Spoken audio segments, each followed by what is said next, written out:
All right, guys, I'm Big Mike, and like always, I'd like to thank you for being here today. Today we have Raymond Day, the CEO and founder of NinjaTrader, back once again to talk about NinjaTrader 8. This is the second time he's talked about NinjaTrader 8, so if you missed the first webinar, you can find it on BMT, and he covered a lot of ground with that one, so I definitely encourage you to take a look. As you guys have questions today, Ray has said that he'll take them as they come in. We'll do our best. Last time I think we had about 200 questions, so we did not have time to get everyone's question answered. We'll try to do our best to get everyone's questions answered today. If you guys are watching this recording at a later date on YouTube, please do me a favor and give us a thumbs up if you like it.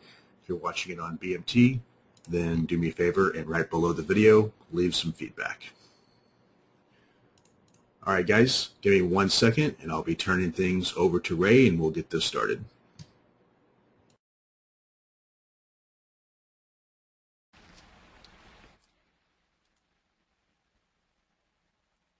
Testing, 1, 2, 3. Sounds good, and we see the main window with the PDF. Oh, okay, great. Thanks very much, Mike, for having me back. Thank you to everybody who is in attendance as well. Mike, I'm just curious, how many people do we have here today? Over 400 have registered. There's only about 200 in the room right now. And just to let you know, there's already probably 10 questions. Got it. Okay. No. So let's, I know I said I'll take the questions as I come, but I think what I'd like to do is at least get a little bit into the presentation just to kind of get the wheels moving forward. Today I'm here to talk about a couple of different aspects of NinjaTrader 8. As Mike had said, I had presented kind of an overview of NinjaTrader 8 a couple of months ago, and what I had told everybody then is that I would come back more frequently and disclose and show and discuss the improvements, the changes, the evolution of the NinjaTrader platform, specifically NinjaTrader 8. So this is the second round, and I've picked 3 different things to focus on today.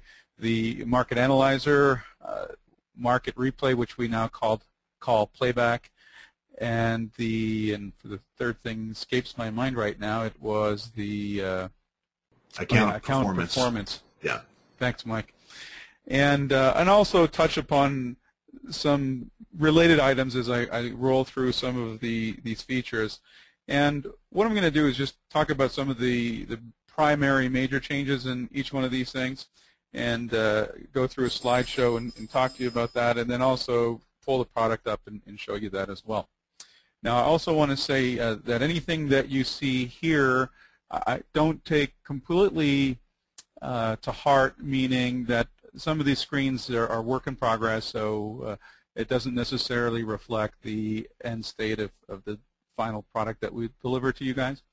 And the last thing, which is more of a personal note, I've had a terrible cold, which has resulted in a very nasty dry cough, so please excuse me if I've got to just hold my hand over the mic and cough a little bit, because it does provide a challenge if I've got to talk here for a while. So just bear with me with that.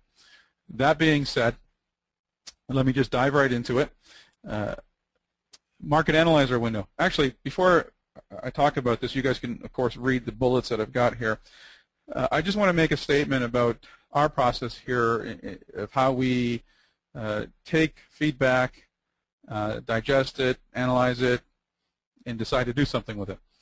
We have a lot of feedback that comes from our thousands and thousands of users out there on a daily basis, and we do catalog all this stuff, and we try to, where there's numerous similar requests, we aggregate them together, and obviously they float higher because there's more requests for it. We take that data and we basically analyze it, try to understand what the common threads are, distill that down, use our own judgment of what we have in terms of ideas for product improvements, and that's how we generally come up with what is going to be included in feature enhancements and changes. At the highest level, we with NinjaTrader 8 and in every single NinjaTrader version, we have always tried to maintain the general usability, use and feel. And so what you're going to see with NinjaTrader 8, for the most part, is a high level of familiarity with the overall look and feel of the product. Although the skin is a bit different, it's more updated, more modern. There's some cosmetic changes here and there, but the general usability, feel, interaction with the product is not different. So you're not going to move to NinjaTrader 8 and go, oh my gosh, this is a completely redesigned product. It's not like that. So that being said, on the Market Analyzer window, there's a number of different things that we wanted to do in terms of improvements. The first thing was really improve the performance of it, and there's a couple of different areas which tie into performance. One is, and for those of you who are familiar and use the Market Analyzer on a daily basis, you'll understand this. If you're using it to add indicator columns, you'll find that when you add them, NinjaTrader goes and loads all the historical data for each column and cell. And if you've got a lot of different instruments and a lot of different indicator columns, it can take some time in order for all of the historical data to load. That was one area of improvement. And the second area was if you then, let's say, had completed loading all the data and then you would want to change a column or add a new one, it would need to, or it still does, I guess, with NinjaTrader 7, have to reload all of the data again. And so what we wanted to do was improve, A, the loading of historical data, and then B, make sure as you modify the Market Analyzer after data has been loaded that we're not reloading redundant data, or if the data is already there, we only load data for what is new.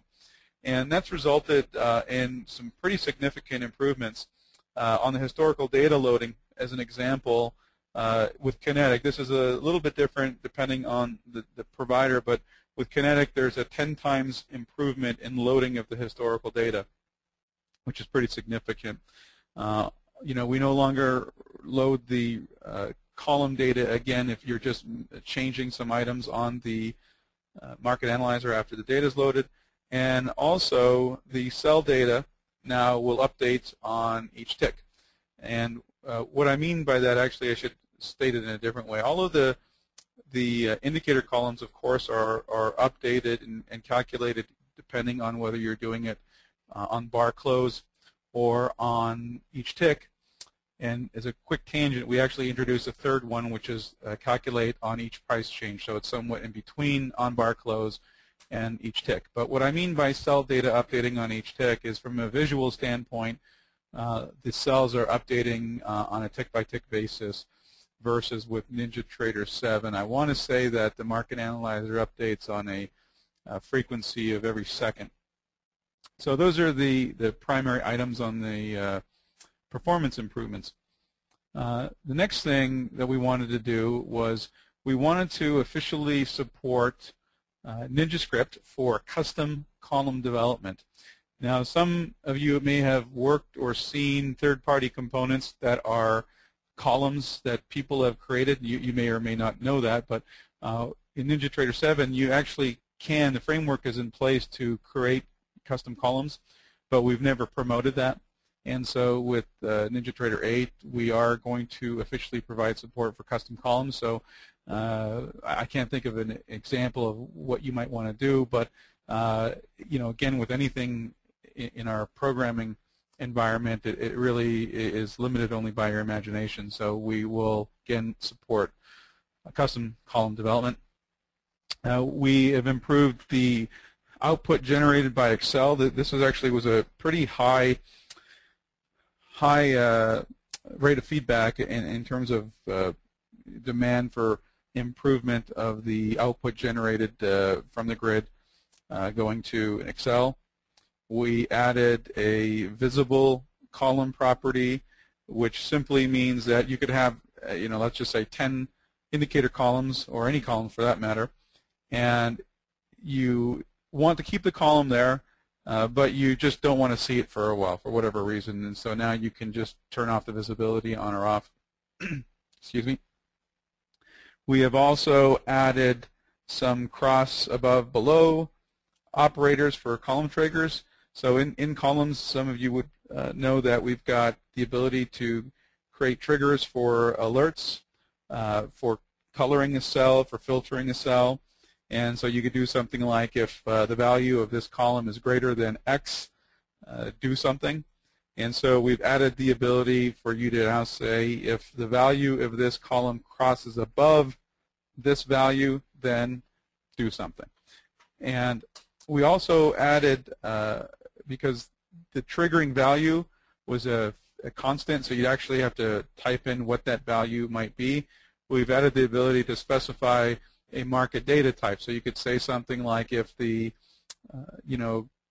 20-period moving average crosses below the last market price, alert me. So we added that. And we also added the ability to apply the triggers to select instruments and or types. Meaning, right now, if you, let's say, set a trigger condition on a column, you would be doing it for every single row within that market analyzer.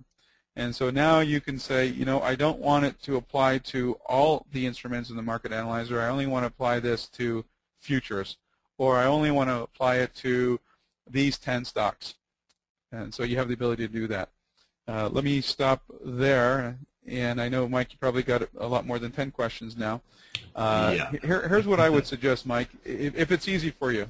Is there a question specific on Market Analyzer? Because I'll take those first, since it obviously will be in the context of what I'm discussing right now. Let me take a look. There's almost 50 questions right now. Oh. I'm looking for Market Analyzer. Okay, in regards to Market Analyzer, does that mean that the CPU load is improved? Ronald asking that. Yeah, I believe it is, but I think the CPU load of the Market Analyzer is really dependent on a number of different factors, including the number of rows, columns, the indicators that are embedded, as well as whether you are setting the calculation to be on bar close or on each tick. And as I mentioned before, we have a new mode which is on price change. So my point, or the answer on that, is simply this.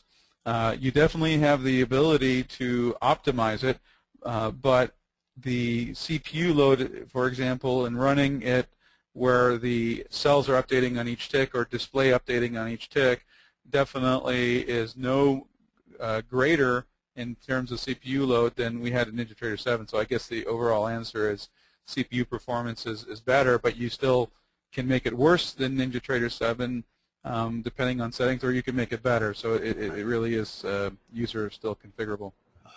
Duncan's saying that he likes to see a comment column in Market Analyzer. Ronald also asking if alerts can be for individual instruments on Market Analyzer. I think probably that question came in after I answered it. Sorry. The answer is yes, you can apply the triggers to individual instruments. Jeff asking... and then on the comment... Oh. Go ahead. I was going to say, on the comment column, I don't believe we have that. I guess that's the answer. I don't believe so. But you said that you'll support custom code to be able to add them, so that's good. Jeff asking if you're going to provide any columns for user data, like profit target and stuff. So I guess the point is that you're going to have your basic columns already there, but you'll provide some documentation or some support for people that want to program custom columns. That is correct, and I should say that we do have columns already for P&L, account data. That exists in NinjaTrader 7 already to some degree. Right. So pretty much all the other questions are not related to Market Analyzer. Not that I can tell. Fair enough. Let's hold off on kind of the general questions. And Mike, what do you think? Because otherwise, I think that we'll just kind of go all over the place, and I'd rather go all over the place after at least I get through just the intended content. Yeah, that's fine. Maybe once you bring up the live Ninja, we can open it up. Sounds good. Okay. Well, since there's a lot of questions, I'm going to move quickly then through this stuff. Next thing, playback. Again, I mentioned before, we previously known as market replay. The reason we changed the name is because with what we added with NinjaTrader 8 is the ability to play back historical data, meaning we have recorded market replay data as a first available source and the only source in NinjaTrader 7. And with NinjaTrader 8, you can now use your chart data as a replay source as well. And so because of that, we needed to, let me just show you something here real quick. I think it'll be easier.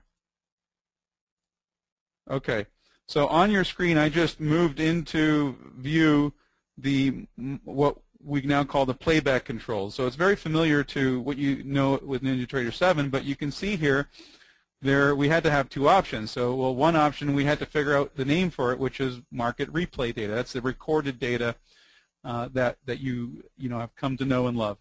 And the second option is called historical data. We thought, should we call it chart data, but it's really not accurate to call it chart data because that data could be used in the market analyzer column, for example, or for back testing without even looking at a chart. So we called that historical data.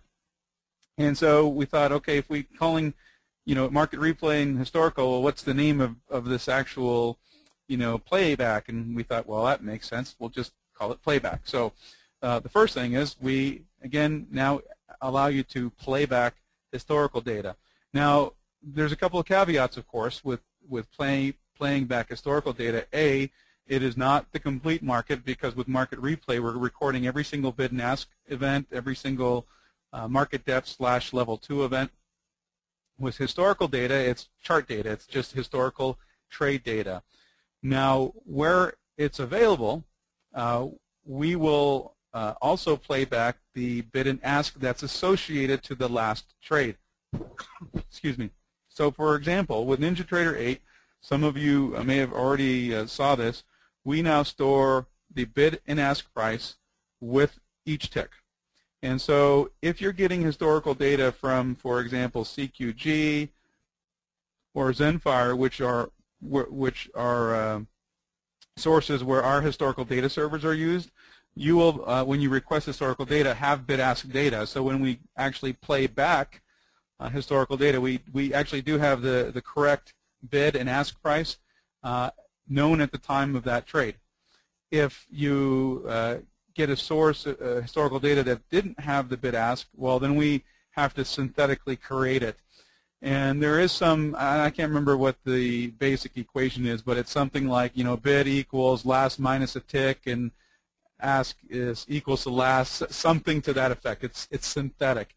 And level 2 events, I believe, I can't remember if we throw those or not, if we synthetically create those, so I apologize for not knowing that off the top of my head. But my point simply is there is a little bit of synthetic creation here if you don't have the bid-ask data. But the beauty of this is, if you don't have access to market replay data for a specific stock, but you have access to Kinetic to get the historical data, then you can still use the playback and all the simulation and all the features that you can use the playback or market replay for. Now let me move that off the screen. There's a few other things that we've done as well. Performance improvements, accuracy across different instruments is increased. The reason for that is with NinjaTrader 8, we store data down to the tick. Not tick as in terms of unit of measurement for how a stock moves, but tick in terms of time, which is the lowest granularity of time in the Microsoft.NET framework. Excuse me. So what that means is we're able to better synchronize different recordings across different instruments, because now we can sequence them down to a lower level granularity, where in NinjaTrader 7 it's down to 1/4 of a second. We also have increased accuracy on level 1 and level 2 events for like instruments, since we put both level 1 and level 2 events in the same file in the correct sequence that we receive the data, where with NinjaTrader 7 they are in separate files. And we also increase the playback speed. So if I bring this control back into view, you can see on the bottom right here, that's saying that you can replay it back in 1x speed.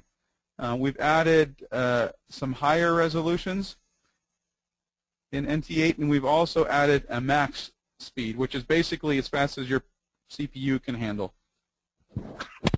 So that's the performance.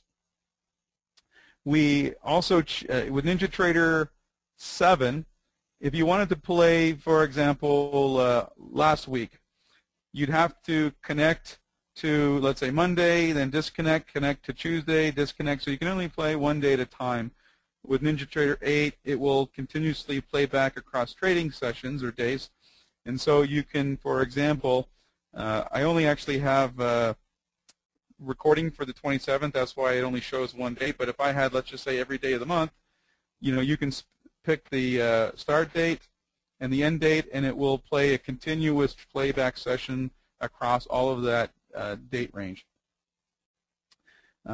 Managing replay data is now part of what we call a market data archives window. And for those of you, this is just a rename of what we call in NinjaTrader 7 the historical data window. Let me just bring that up here. So in NinjaTrader 8, we manage all market data, whether it's historical data or market replay data, in the same window now. That's why we call it Market Data Archives. Instead of calling it historical data, we call it Market Data Archives because it's storing, of course, well, historical chart data as well as market replay data. And you can do all of the same things that you were accustomed to doing in NinjaTrader 7. We also moved some functions, kind of reorganized a few things. So if you click on the Load tab, you can see here, this is where you would download data. This is where you would import, export data. And this is also where you'd get market replay data from our servers for those futures and some Forex instruments that we record. So again, just better organization around the manipulation or management of market data. And the last thing, excuse me for a sec, is we are also considering offering a fee-based download of replay data, which would be an expanded library than what we give out for free now. This is yet to be determined, but it might be something like this if I feel demand warrants it. We might start recording, I don't know, let's say the S&P 500 as an example. And so if you wanted to have access to, any particular stock within that list, from yesterday or a week ago, maybe there might be a fee-based service to be able to get access to that data. Obviously, to do that, it costs us more money to set up the servers and bandwidth.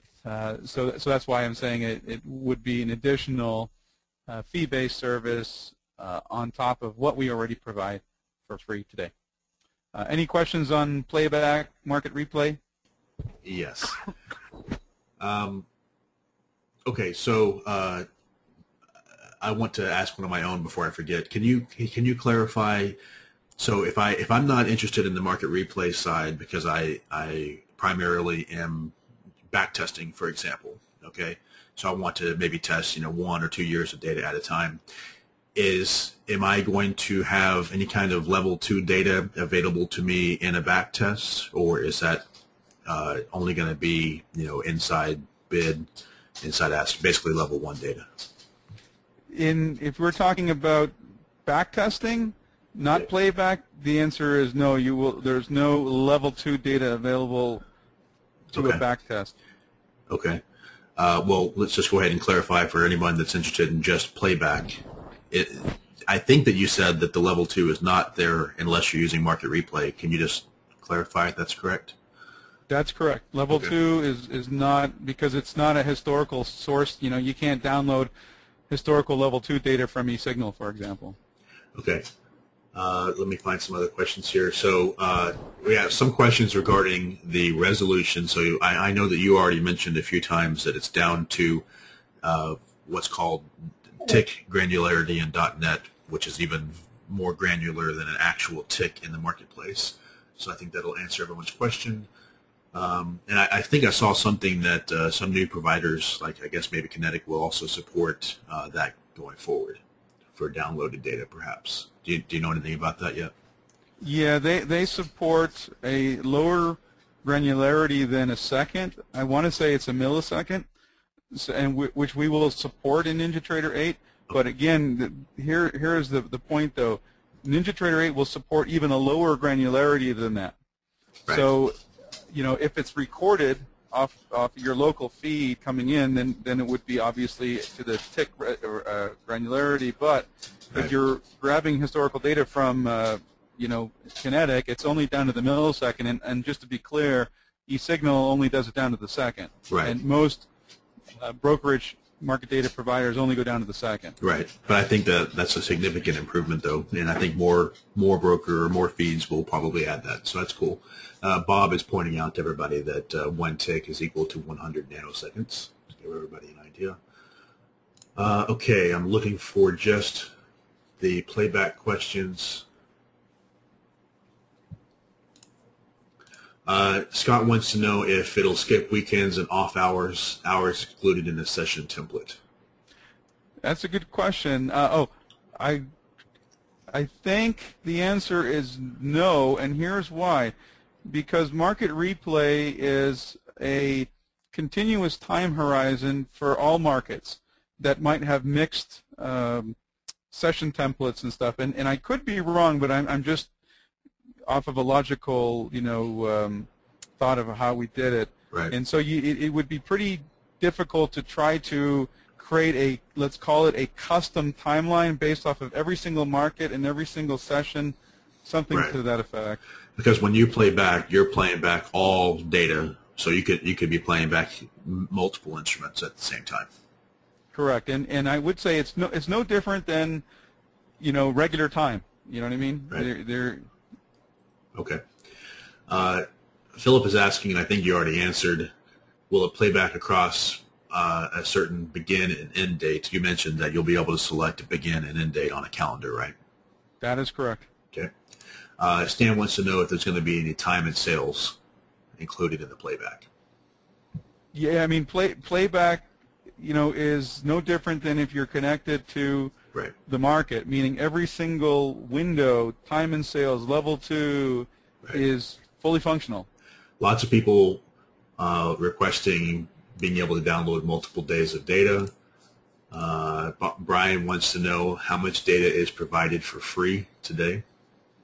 I honestly don't know how far back we've got data. I want to say years worth, 2, 3, 4 maybe. You know, for primary futures markets, so the top, I don't know, 30 or 40 that people trade. Right.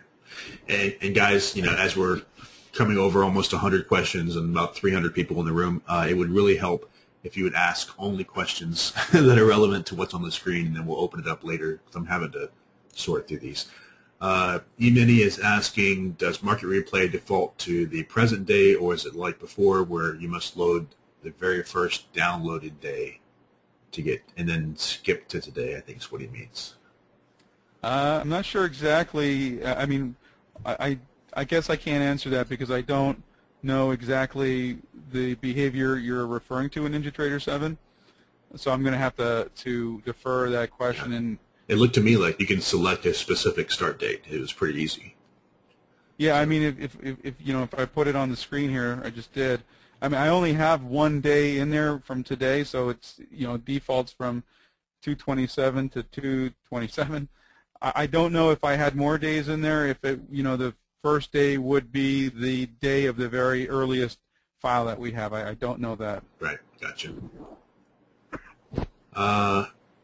Jupiter wants to know if you can record your own Market Replay data, or does it have to be downloaded? And does it also include level 2 data if you record it on your own?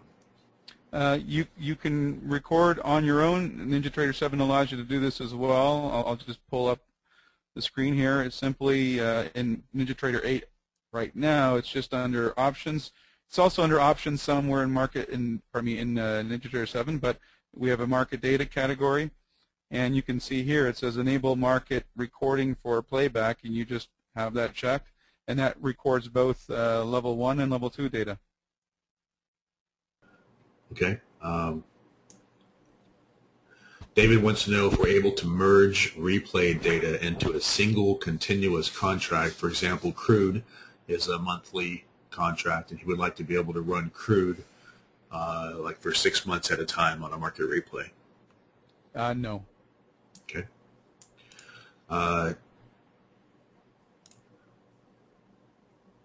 Scott wants, okay, I think that we already answered this, Scott. He's asking if you can download weeks at a time. That's already been covered. The answer is you're deciding if, well, you already said that you can probably download multiple days at a time. You just don't know if it's going to be for free or a premium service, right? Let me clarify that. With NinjaTrader 7, as you know, you can only download 1 day at a time. We have no plans for NinjaTrader 8 to change that at this time. That doesn't mean we wouldn't change it, just haven't really thought about that yet.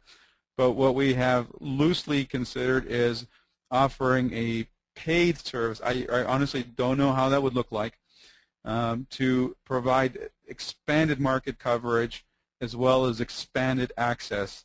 And it really depends. I just don't know how many of you guys would pay for something like that, and how much you would pay. I honestly don't know what we would charge for that either. You know. So I've seen a lot of people request the ability to do that. So I encourage everyone to let Ray know how, if it's important to you, what your thoughts are, if you want more data, and then that way he can determine what to do. Okay. Thanks, Mike.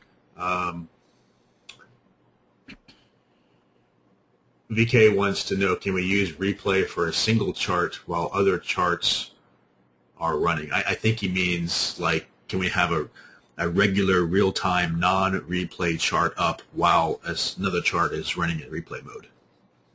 I see. Okay. Yeah. The answer, if I understand it correctly, no.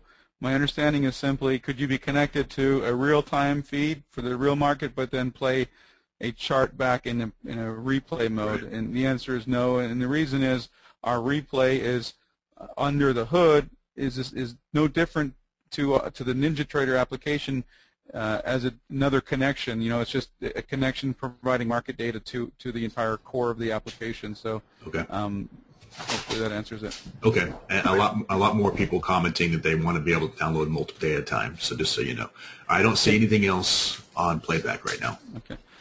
What I would like to know, okay, I get the idea that you guys would like to download more than 1 day at a time.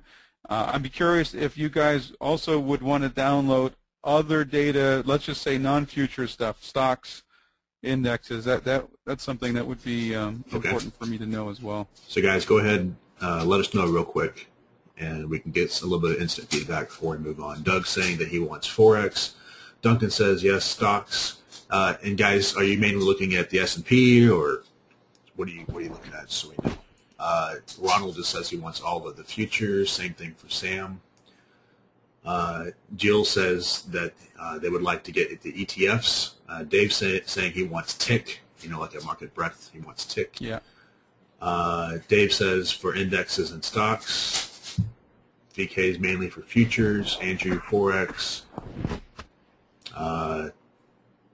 There's more comments for Forex. Most people are saying only the futures, but there's definitely quite a few actually for stocks, ETFs especially. Some people are specifically naming, like the SPY and the Qs, so the index. Stocks. Okay. So let me throw this. Yeah. Let me throw this question out then. For those of you, how much would you be willing to pay for one file for 1 day? So meaning, I need whatever, the Euro USD for yesterday. How much would you be willing to pay for that? And that's the last question I have on that, Mike. Okay.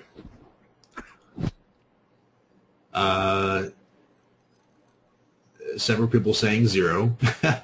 But for the people that are not 0, I see everything from 1 cent, 10 cents, $1. Some people commenting that they want to be able to download a week or month at a time. We already know that, so I don't know if they could answer how much they paid for the entire week or month. Some people are saying $1. Right. Okay, we're good. Yeah, I mean, because you could do it, charge per day, per market. In other words, per file. You could do a monthly subscription. I guess I was trying to get away from the monthly subscription idea, But anyways, okay. Hey, appreciate all that feedback, guys. Okay. So let's move on. Okay. Next thing, account performance. So in NinjaTrader 7, in the Control Center, we have a tab. And that tab's called account performance, where you would see data, performance data of your trading performance. And you also see this in the strategy analyzer. They're actually one of the same controls, just embedded in different parts of the application. And so what we did with NinjaTrader 8, and I'm just going to bring up this and talk about it while I show you the screen. So in NinjaTrader 8, what we did was move the window out of the control center and made it its own window. So no different than opening up a DOM. You could open up 100 account performance windows if you like. Now, you're also going to see this again in the strategy analyzer as well. But we moved it out, excuse me, just because it made more sense to do that and allowed us a little bit more creative flexibility, and you can also, do easier comparisons if you wanted to run some performance on, a certain filtered set of trades versus another filtered set of trades. And so this is what it looks like. And it's very familiar in terms of functionality than what you're used to. You've got what you want to display here, and we can display it in currency, percent, or points. And what we've added in NinjaTrader 8 is the ability to display the data in a pip or tick nomination, or denomination, pardon me. You set your date filter. If you wanted to filter it further, you can click on this little filter icon. Have that in NinjaTrader 7 as well. Here you can filter it, by 3 things: accounts, instruments, and templates. We had in NinjaTrader 7 also providers, but we took that out just because a provider was no different like a connection. It was, you would see Kinetic, but Zenfire, CQG, for example. But we figured the account name was sufficient to be able to get you what you needed. And let me just press generate here. I've got some dummy data in here. But again, you're going to see it looks very familiar. Let me expand this out. It is updated in terms of graphics, of course. We've added a couple of new metrics, Sortino right here, and Ulcer Index. For whatever reason, highly requested, and I know there's probably 100 other things you could put in here. I read somewhere else in the Big Mike, one of the forums, said, hey, I see Sortino and Ulcer. Why don't you add the following things here as well, since it's not that different? And if that person is in this webinar, just want to comment. We can add as many as you want, but the problem is every time you add one, it does impact the performance of the backtester because you're calculating all this stuff. Anyway, so the more you add, the slower the backtester becomes, and so it becomes a bit of a push and pull kind of thing. So what you can do then here, a couple of changes. If I click down into analysis mode, and I'm just going to expand this here to the width. So in analysis mode, here's where you get your graphs. And what we changed with NinjaTrader 7 is instead of having a separate tab for periods, we incorporated that as part of the overall different type of analysis graphs you can select. So if I click on the graph here, you can see here we've got net profit. We've got all the same stuff we had with NinjaTrader 7. But the difference now here is as you toggle up top here, you could say, hey, look, I want to see my my cumulative profit not based off of days, but based off of I don't know, half hour of the day, for example. So now and there I think I see a little bug, but you can start filtering things based off of different period settings, which you could not do with NinjaTrader 7. And what this allows you to do is really slice and dice and analyze your data in a much more filtered way, more unique way, which would allow you to see things you might not otherwise have seen with NinjaTrader 7. So that's the difference between the account performance component. And again, this is for those of you guys who are doing back testing. This is the excluding, of course, the actual chart tab that you would see, but this is what you're going to see in the strategy analyzer verbatim. And I should also mention as well, I didn't touch upon this today, but if you didn't catch as well, we do have tabs. Every single window in NinjaTrader 8 is tab driven, so I can add a new tab here, and I can click and start generating different views of any window in new tabs, for example, at the bottom. And you've got all the kind of standard tab features, close all tabs, duplicate this in another tab, duplicate a new window, move it to a new window. Excuse me. Any questions on the account performance? Yes. And again, I want to ask mine first so I don't forget, and then we'll go to the others. Ray, I've seen a lot of people asking, like you mentioned already, for other measurement types like expectancy and so forth. I'm on that list as well as one of those things, and my suggestion, and we'll see if you like it or not, is when you're optimizing, you can optimize against a custom fitness. To me, I would be perfectly fine and like to see the ability to just do a regular back test and also select my custom fitness, and then that way we could just, anybody that wants to do anything can just have it written in a custom fitness, select it, and then it'll show up on the graph.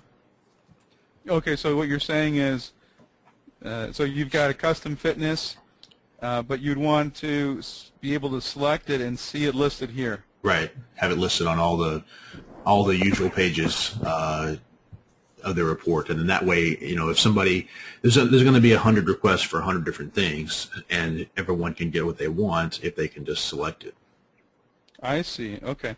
Yeah. Let me write that down. I can't comment on the feasibility of that at all because I don't myself know the architecture of the backtest piece of that. So hold on a second. Let me write that down. So ability to have user configured custom fitness. It's kind of like just selecting it from an optimization standpoint, but instead we're selected for a backtest. Yeah, got it. Okay. Scott is asking if in Strategy Analyzer he can run ATM strategy create. That's actually a function like a Ninja script. Yeah. If the question is, can you backtest an ATM strategy? Right. The answer is still no. Okay. And I think actually I know that I understand when Ray says no, but there's actually some ways that people have done it. I've done it myself in Ninja 7. So you can maybe find some code on BMT. Let's see. Lots of people commenting about the new graphics. I had a question of my own real quick, Ray. Do you know one of the things that's rather painful for me right now? I personally backtest on a large amount of data, and when I click like from the summary tab, over to like the trades tab or over to one of the graphs, it like chews through all the data all over again, and it takes a long time to load. Do you know if that's been changed at all? Yeah, I do actually. So right now it's still. I would say, I don't want to call it a moving target, but let me just say it this way. With NinjaTrader 8, we will hold, let's say, the top 10, let's say in an optimization run, we'll hold the top 10 results in memory. So as you click through any one of those 10, right, it'll load instantly because we've got it cached in memory, and that's the problem you're speaking to. Okay. When I say moving target, I don't know if that might be 5. I think 10 seems to work right now. It could be expanded, or it might even be, user configurable. We don't know yet because what we know for sure is that it can easily blow up memory very quickly, depending on the strategy, right? If there's a gazillion trades generated per strategy, well, 10 cached, 10 backtest results could eat up a lot of memory versus if a guy, only took 10 trades in each strategy or in each backtest run. Right. So we're still trying to figure out what the right thing to do is, but the bottom line is the problem that you spoke of will be fixed because at minimum it's going to be, either hard-coded or user-defined to some number, that right. you get to control best case. Okay. A few comments about... Can I answer your question? Yeah.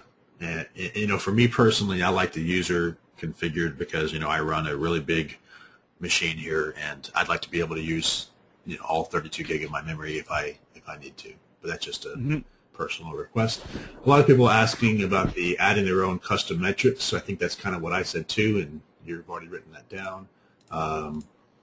Okay.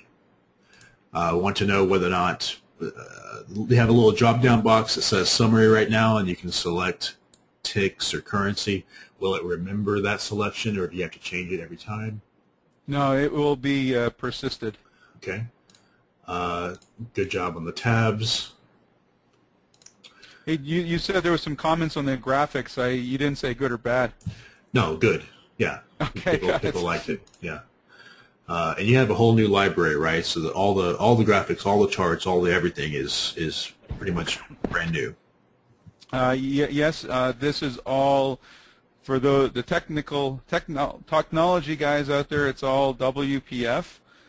For the non-technical guys, it's just new stuff. Right. Okay. Stan's saying right now he has to right-click the grid and then print, and it's very small. He wants to know any enhancements on the print side. I don't know myself personally, so I can't say yay or nay. I know that I guess I'll say it this way. The grid, we don't write the grid. We use, I think it's Infragistics is the grid we're using, I believe, this time. Which basically means it's a third-party developer who built the grid. We take the grid, we customize it. We write what we call wrappers around it to get it to do what we want quicker. And so, like the print function, for example, I believe directly comes from that third-party component. So I don't know if this is any better or any worse. I have not tried myself. Now, I think earlier, maybe it was the Market Analyzer, you mentioned some enhancements to Excel. Any changes for the Strategy Analyzer export to Excel? Yeah, I believe so as well, because without getting into the details, some of the data types and things were lost when we were exporting to Excel, and I don't know if this has been fixed because we've done something or if it's fixed because the third-party component fixed something. I don't know that. Okay. Brian's asking if he can add third-party additional columns with Strategy Analyzer, just like he did with Market Analyzer. The answer is no. Scott is asking if he can optimize multiple time frames on a strategy. Multiple time frame. Optimize meaning like I want to optimize on 1 minute, 5 minute, or let's say 1 through 15 minute to see what minute bar works the best. If the answer is yes, then you can do that with NinjaTrader 7 already. Right, and in the last webinar, you already mentioned that the whole multiple time frame stuff is going to be much simplified in Ninja 8, right?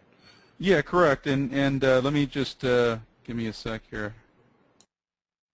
Okay, I'm going to bring something up, and this completely is work in progress, but this is Strategy Analyzer. Again, completely work in progress, but I can show you something here real quick to that. So basically here on the right side, you'll see, hopefully you guys can see my mouse, there's historical fill processing, and it says order fill resolution, and it says here standard, in brackets, fastest.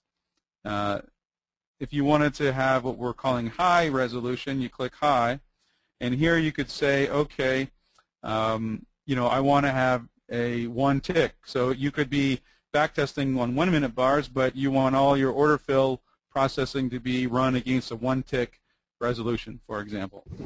So that's right. What you meant, Mike, and I guess I just figured I'd show you guys.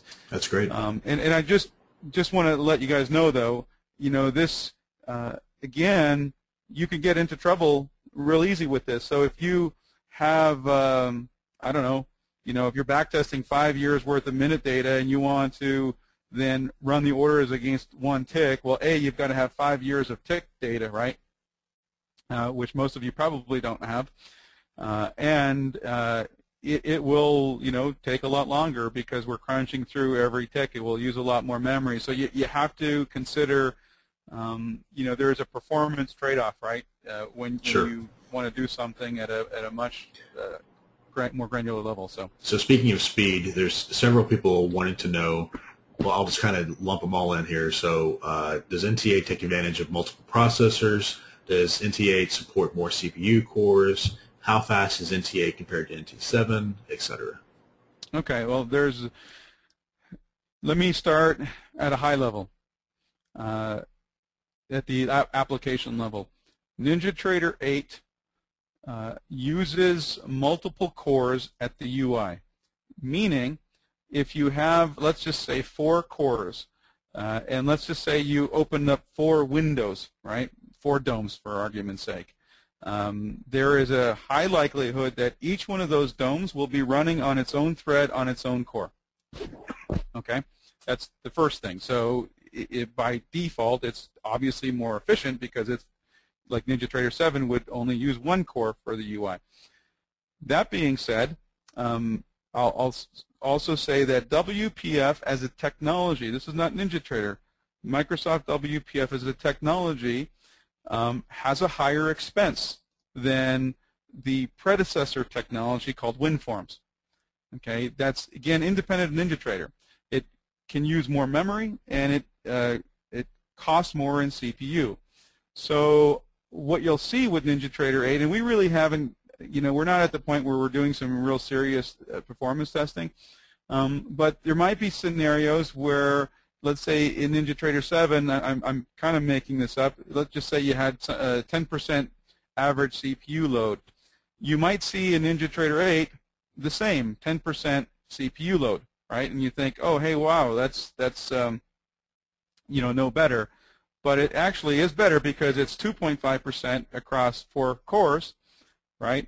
And again, there is an increased cost because of the technology that we use. But from an overall standpoint, in general, NinjaTrader 8 actually is higher performing than NinjaTrader 7 is. But it's a little bit apples to oranges, and that's kind of why I'm saying that. Right. And not to get too far off track, but you already mentioned some some efficiency improvements on like reloading historical data for the market analyzer. Does that apply to charts? Like, let's say that I change an SMA value on my chart, or I delete one indicator on my chart. Does it reload all the chart data? No, it would not. Okay. But what I can say is there are other areas independent of technology in cores where we've made a lot of improvements in the core architecture of the application. I'll give you some examples of that. With NinjaTrader 8, we have when indicators are not visible on the screen, they actually stop processing, which saves CPU cycles, where in NinjaTrader 7 they would process. Right. As soon as they're visible again, they start processing again, and they only, let's say, start from whatever bars. Let's say you missed 5 bars while it was in the background, so it would obviously reprocess the last 5 bars and then continue on. And also, and that's user definable, not user definable, program definable. So you can programmers can turn that feature on or off. We have introduced I said calculate a bar close on each tick, and then the new one is on price change. Right. So it's going to give you updates like every tick, but not every tick. Sure. So that saves a lot of CPU cycles. All of our indicators have been rewritten. So overall, there's a lot of improvements we've made, application-wide. Right. And then on the back testing, performance-wise, I wish I actually got an email the other day, and it took me too long to dig it up. But in terms of performance, NinjaTrader 8 We have about 15 different reference samples that we use for benchmarking and performance testing. And at the most extreme, these references were completing its back test in 10% of the time that NinjaTrader 7 would take to complete. In worst case, it was somewhere around 50, 60% of the time. So point simply being that the back testing is way more efficient in NinjaTrader 8, which obviously translates to quicker optimization and backtesting runs. Right. And better memory utilization as well.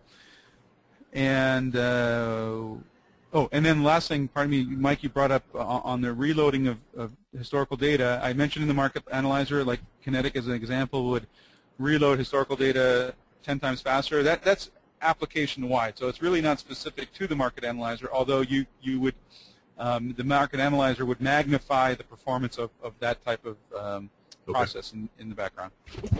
Okay.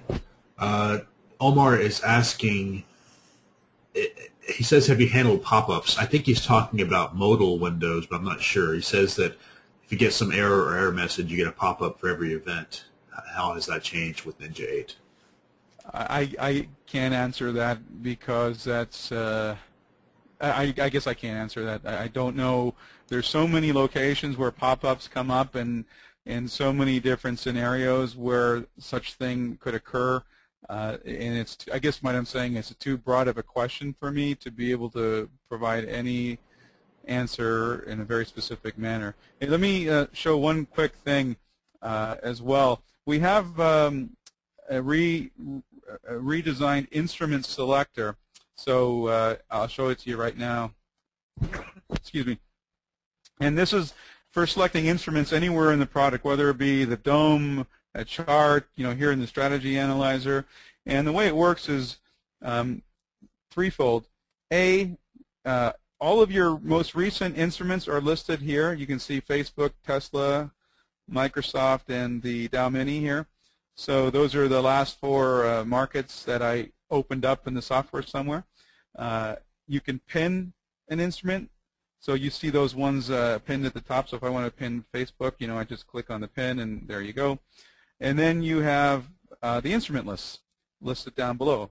So you can, of course, select a specific instrument from a list, or you can even select all of the instruments. So this might be applicable if you wanted to back test every single stock on the NASDAQ 100, you would just say select all. So I just wanted to point this out. This is a unified selection menu that you'll find all over the product. Okay. Go ahead, Mike. Lewis says he has 5 market analyzers open at once. He has to label each one of them separately. He would like to see if he could carry the title of the instrument list it came from. I see. Yeah, you can't name the window, and you won't be able to do that with NinjaTrader 8 either. Let me see. Yeah, the only thing you can do, this I don't think will help you, but I might as well bring it up, is if you add more tabs, you can name the tab how you will, much like you would think you'd name a tab in Microsoft Excel. The difference, though, is if I go open up the properties, you can see here there's tab name, and it's got a variable in there called @function, which pulls the name of the what we call a function window, which is Market Analyzer. But you're able to put in a number of different functions. I can't remember, or not functions, pardon me, variables to pull out, things like instrument name, strategy name. I can't remember. There's a bunch of them. Some are relevant for some windows, and some are not relevant for other windows. So you can kind of smartly name these tabs as well. So I think probably the best I could give you is the ability to name the tabs, although that means you'd have to have the Market Analyzer in one instance open and have switch between the tabs. The other thing you could do that might be of some help is you can add a label row, right? And then just type in the label you want and color code it, and have a label row at top of each Market Analyzer, again, just trying to give you some form of a workaround. You can do this with NinjaTrader 7 already as well. Okay. Let's see. David is asking if he can. Okay, and this was important to me and some others as well. Do we have the ability to backtest, like on a portfolio wide? Like, let's say I have 5 different strategies. Those strategies are trading, I don't know how many different products. Is there a way for me to run them all at once, all at one time, get a total report across all the portfolio that would include, total drawdown and equity curve and so forth? Yeah, I guess the simple answer is unfortunately not.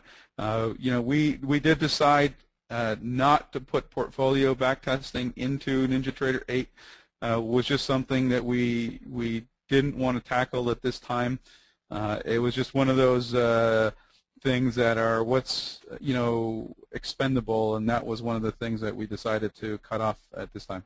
Okay. Wayne is asking if he can simultaneously load multiple Forex brokers, even if they use a different currency calculation, for example, pip versus 10th pip. We're talking about, let me say load, are we talking about connect to multiple Forex brokerages? Is that the answer? Yeah. Or the question, pardon me? Yeah. I think he's saying, okay, some Forex brokers is, quote in pip and some of them, quote in 10th pip. Can he be connected to 2 different ones that do that? Yeah, yes, with NinjaTrader 8 you can, and the reason is that with NinjaTrader 7 you have to specify at the application level if things are being quoted in pip, sub-pip, or 10th or half pips. And with NinjaTrader 8, what we've done is just make everything a 10th of a pip, since a 10th of a pip can be divided by a half pip and a pip. And so worst case is, if you've got somebody quoting in pips and somebody quoting in sub-pips, you're going to get an extra decimal place on the pip display. You follow me? Yeah. And I should also add, though, that most, if not all, I believe, of our Forex providers now are really either half pip or sub pip. I don't know of anybody that's doing pip. And correct me if I'm wrong, and I'm sorry if I am, but that's my general belief. Poseidon is asking if the session manager now supports a holiday calendar. I think you covered that last time, right? Yeah. Yes, I did, and I'll pull that up just real quick so people can see that. So I've got the sessions, we call it the sessions window. Functionality, it's the same as NinjaTrader 7. If I just pull up a session, you can see here we have a new thing called an end of day marker, and then holiday calendar goes down below. So you can add a holiday, copy holidays from one template to the other, things like that. Okay. Andrew's wanting to know if the strategy optimizer has the ability, and I know you're coughing a lot, so sorry about that, Ray. Let me know if you need to stop. Andrew wants to know if the strategy analyzer optimizer has the ability to manage multiple contracts and stops. He's given an example of optimizing the number of ticks for a break-even stop, and he means if he has 2 contracts working, he wants one of them to be allowed to run and manage the stop on the other one independently. I think I get the question. I mean, I can answer it. If I understand it, I can answer it this way, which is you can always optimize anything you want, provided you make it a variable, right. You know what I mean, right. A parameter in your strategy. You can do that right now in NT7. You just correct. Yeah. Hey, Mike, are you actually hearing when I cough? Because I'm actually holding my completely covered my mic. It's very, very muted. It's not bothersome. I just know that you are coughing a lot, so I feel for you, man. Thanks, Mike. Let's see. A few questions from earlier on, and I just saw one more again. People asking about being able to import existing NT7 code into NT8. I guess they're talking, both indicators, strategies, etc. Any thoughts on that? Yeah, I can comment on that. Simply put, there will be code-breaking changes between NinjaTrader 7 and NinjaTrader 8, just like there was between NinjaTrader 6.5 and NinjaTrader 7. If you stay within the document, what we call official NinjaScript, there's really not a lot of changes in there. It would be pretty minor for the most part. We will provide documentation on everything that's changed along with guidance of what to do. If you are coding outside of what we call official, then I can't guarantee you anything in terms of what's changed. Even behavior changes of methods that might even be methods and properties that might have the same name. What I can guarantee you is that anybody who's writing code indicator specific that is overriding the plot method to do some very custom fancy drawing, there will be significant changes there. To what extent, I still don't know. And the reason is the technology we now use is WPF versus WinForms, and that inherently is completely different for drawing. And so those of you who you know who I'm talking, you know who I'm talking about, or those of you know that I'm talking to you, or know who, you know what I mean. Sorry guys for getting confused there. Yeah. That expect some changes there. Okay. But I will also add, we do try to limit the changes, but our philosophy internally has always been that we're willing to break a few things in order to make things, move forward and advance the technology, versus, the other way, which is you've got to support and bring forward all the legacy stuff, every major revision, and sooner or later you've got, you're kind of handcuffed. And I guess, like I said, we've always been willing to break a few things. Right. So. Grammy's asking if there's going to be a market profile or volume profile natively in NT. And I know that you talked about this last time. Do you want to touch on it again? Sure, I'd love to.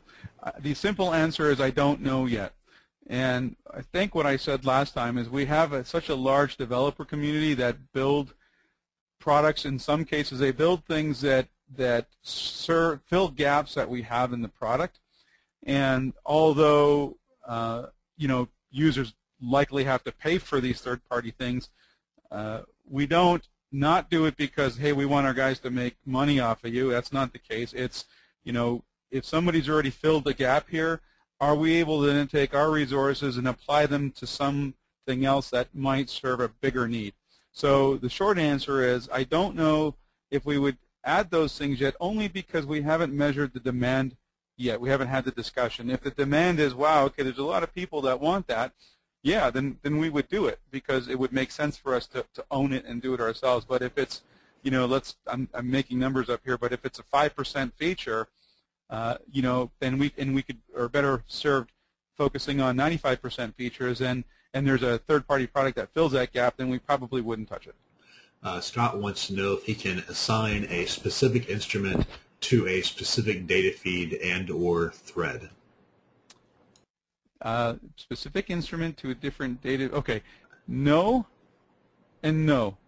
So to clarify that for people, let me do this. So I think the general question is, I want to have, I've got two feeds, let's say Zenfire and CQG, and I'll even throw in Kinetic. And I want to get specific data for this instrument from this feed and a different instrument from that feed. I think that's a general question. And, excuse me, guys. And the general answer is that with NinjaTrader 7, you did not have control other than the order in which you connected to the feed. So if you connected to Zenfire first and then CQG second, you would get, let's say, data for the S&P E-mini from your Zenfire feed. With NinjaTrader 8, I'll show you what you can do. We have what we call preferred connections for historical and real time. And so here, I can say, for futures, I want that to come from, I don't know, Zenfire. For my stock data, I want that to come from Interactive Brokers, and then you can also do the same thing for historical data. So you don't have the control at an instrument level, you have the control at an instrument type level. It's split between both real-time and historical. Okay.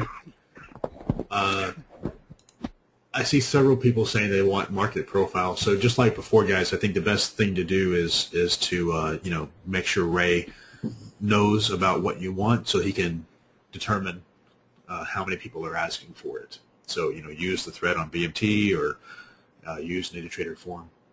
Some comments saying good job on the improvements. Let's see. Thank you. Several people asking if you can show charts. I know that last time it wasn't ready. Any change? Yeah, no change. All right. Let's see. Does the chart window support tabs? We know that it does. A lot of the stuff was covered in the last webinar, so you guys should be checking that out if you didn't see it. Will NinjaTrader 8 run on Windows 7, or do they have to upgrade to Windows 8? It'll run on Windows 7.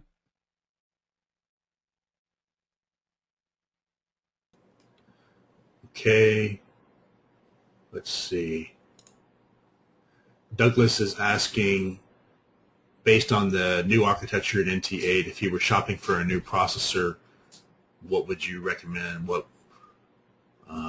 He wants a big CPU for back testing.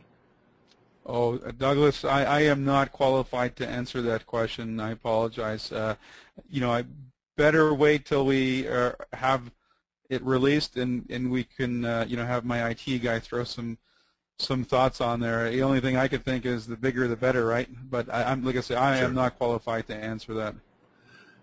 Can the chart window have a template name listed on it? Can the chart window? I know that the tab, I believe, or if you guys recall, I said that there's variables for naming the tabs, and I think template name might be one of them. But I know that you cannot change the name of the what do you call it? So if I bring the market analyzer, you can't change the market analyzer name in the top. You can only change the tab. I mean, there's people doing it right now with Ninja 7. All you do is use one of the label indicators that puts a label on the chart, and then save that as part of your template, and there you go. I see.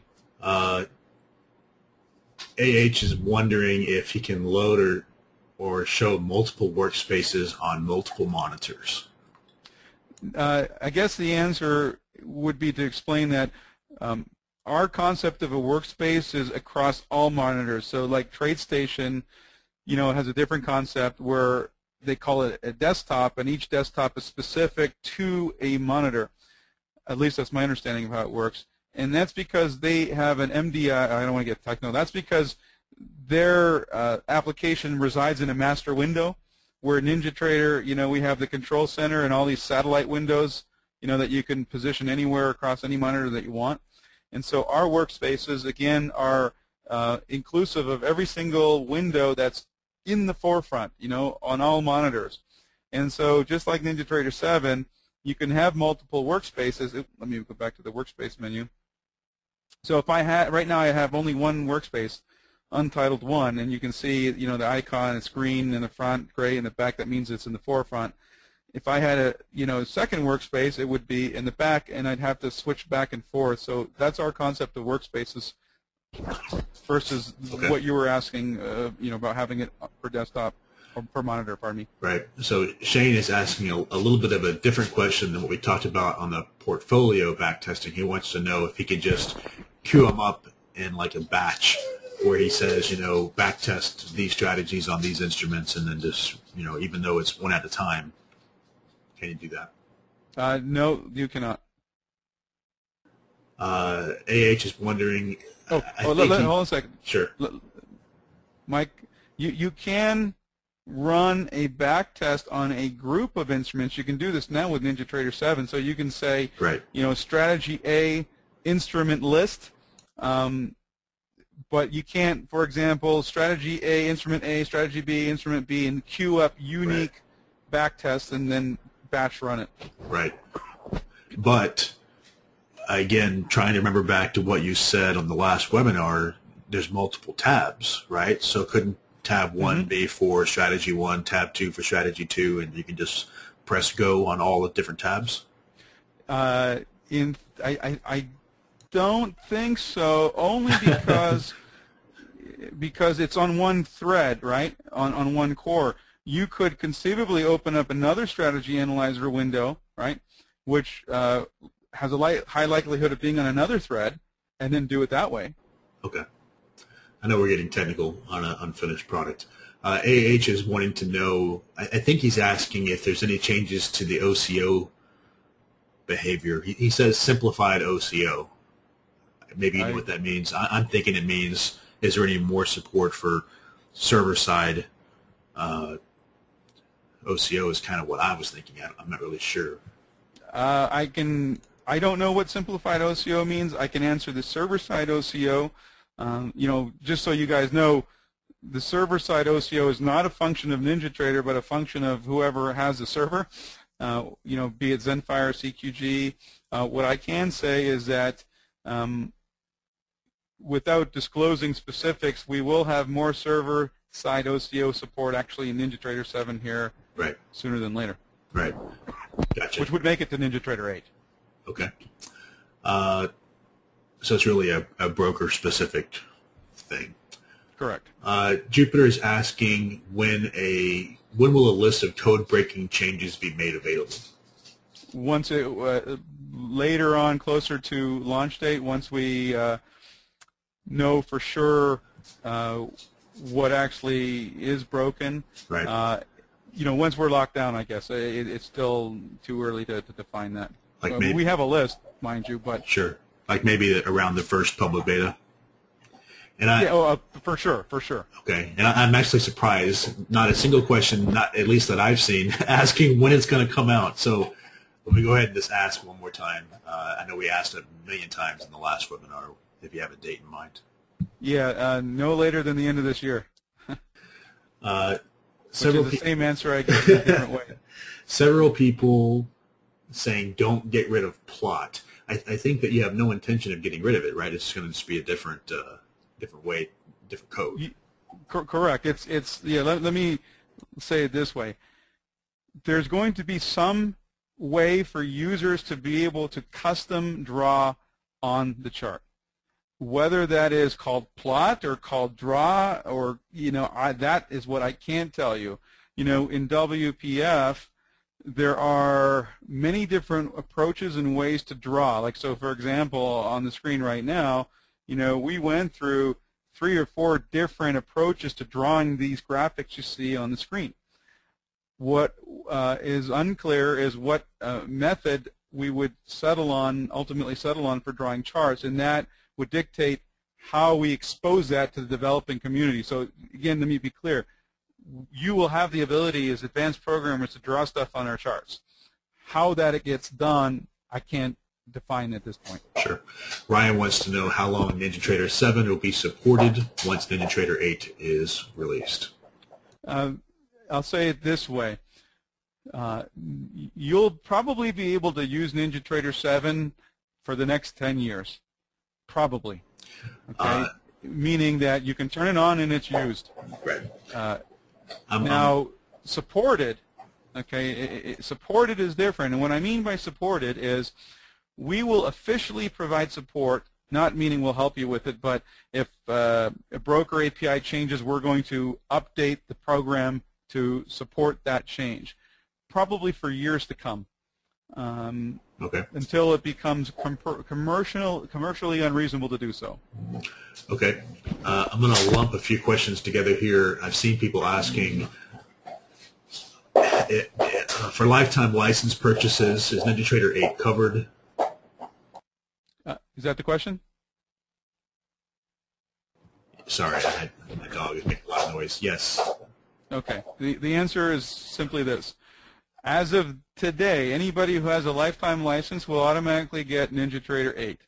I'm not implying that if you buy it tomorrow, you would not.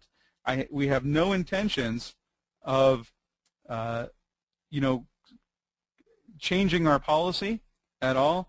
But I just, when people listen to this webinar down the road, I just don't want to get caught if, for whatever reason, there is a policy change. Again, we have no intentions of doing that. We've never done that in our 10-year history. So I suspect everybody who has a lifetime license will automatically get it. And for sure, anybody who has a lifetime license before today, anybody who has a subscription will get it. But just wanted to cover my, more of a disclaimer than anything. Rick is asking, he says that he's concerned because he's purchased a lot of custom indicators from vendors, and I guess, a lot of those are released in DLL format. He's concerned about how those are going to become useless with NT8 or not compatible with NT8. Yeah, that's a good question. The short answer is the likelihood is those will, I shouldn't say likelihood is, any NinjaTrader 7 script will not work just by default in NinjaTrader 8 because there are going to be code breaking changes. You can still use NinjaTrader 7 for those. In terms of the policies from the vendors that provide them, I can't speak to them. I don't know if just like the policy I'm telling you now, which historically we always allow people to move up to every single major version without incurring any cost.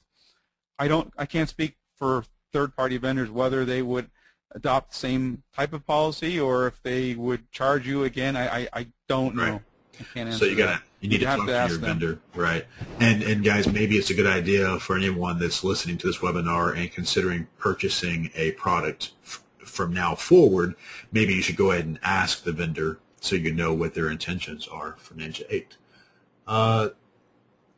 Joe is asking regarding code breaking changes. He uses a lot of custom toolbar buttons and so forth. Is any of that code going to work, or is it broken with WPF? I'm guessing broken. Yes. Can we insert a custom panel inside a chart and draw or plug in our own custom controls? And we can do that right now with Ninja 7, so I assume we can do it with Ninja 8. It'll just be different code for WPF. Mm-hmm. And Ray, I don't want to put you on the spot, but I think you said last time that NinjaTrader's official policy is going to be expanded just a little bit to cover some of that kind of stuff. Is that right? Oh, yeah, absolutely. So our policy, well, I'll say it this way. One of our core strengths has been the ability for developers to develop some really, creative, impressive, genius things within our platform. And we recognize that, and so with NinjaTrader 8, we're doing a couple of things. We're adding more support for official NinjaScript objects, and what I mean by that, I already said custom columns. We'll provide official support for custom fitness functions for optimization. I know that for sure. We're going to support things like custom drawing tools, custom drawing objects, like markers on the chart, things like that. I can't remember. There's a whole host of things that we want to provide official support for, A, and then B, we want to expand not only the objects, but let's just say the indicators or charts, just expand the circle of what is considered official support. I know that a lot of you guys have, jumped out of bounds and are programming outside of, what you'd find in the help guide, which, I don't want to say we encourage nor discourage. We are happy you do it, but you do it on your own at your own risk, kind of thing. And so I guess we want to basically decrease that risk. So we want to provide more community support for more advanced topics. It's I kind of look at it like as leveraging one of NinjaTrader's strengths and the ability to do that, because you can't do it at all with most other platforms. I see several people asking how they should best communicate their wish list to you. Real simple. Email to support. I personally, although I'm here talking to you, I have 2 product managers now that do 90% of the analysis, the distilling down the feedback we get, and then I come in, kind of in the middle of the process and start shaping and providing my feedback. So I'm not the one that's going to review all of this initially. So if you send it in support, we already have a process and mechanism to take that feedback and put it into the right place and the right people. Great. And now I see ultimately it comes to me anyways. Okay. Now I see our first DOM question. So what can you tell us about the new, is it still called Super DOM? Yeah, I can tell you we haven't coded it yet. That's coming up here probably within the next 2 or 3 weeks to start on that. It's not a big deal, meaning it's not a big effort. realistically, the dome that you see, I coded personally in about 3 weeks.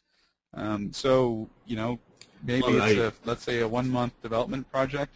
right. I remember last time Pardon me? you mentioned that it was going to have like volume histograms and stuff on the DOM, right?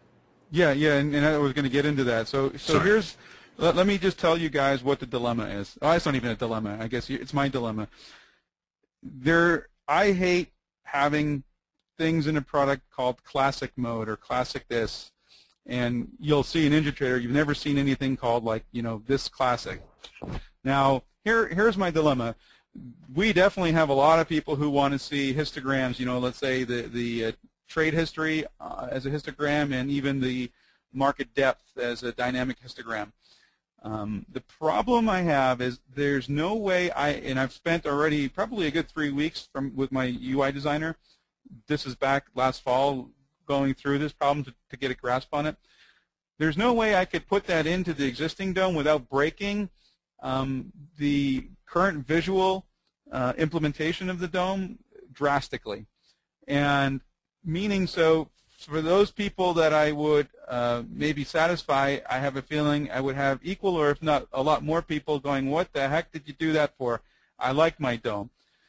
And so, again, I've spent probably a good 3 weeks with my UI designer going through mock-ups, and I just can't reconcile it, which led me back then to conclude that there's a high likelihood that we would have our Superdome, which is what you guys come to know and use, and some other dome, I'll just for argument's sake call it a Superdome, that would look different but have these features in place. But it's kind of a push-pull. If you like the way that the current dome works, you can still use it. But if you want these other things, you could use that, but it will come at the cost that I have to rearrange some columns and things like that. So that's where I'm at on the dome in terms of Okay. what to do, and Okay. So I think that the general answer is that you're considering new features, but don't have any firm features to tell us about just yet. Yeah, I would even be stronger than that. We will add some. We will have a dome that has the the histograms and all that new stuff. Maybe a P&L column. There's a whole list of things we've got. We will have a dome that does that. Okay. And what I just don't know is, well, I guess what I also know is I'm not going to break the existing Superdome. I like the way it is myself. I don't need that other stuff personally, but I know some of you want that. So there's a likelihood that we would have Superdome, Right. and Superdome. Right.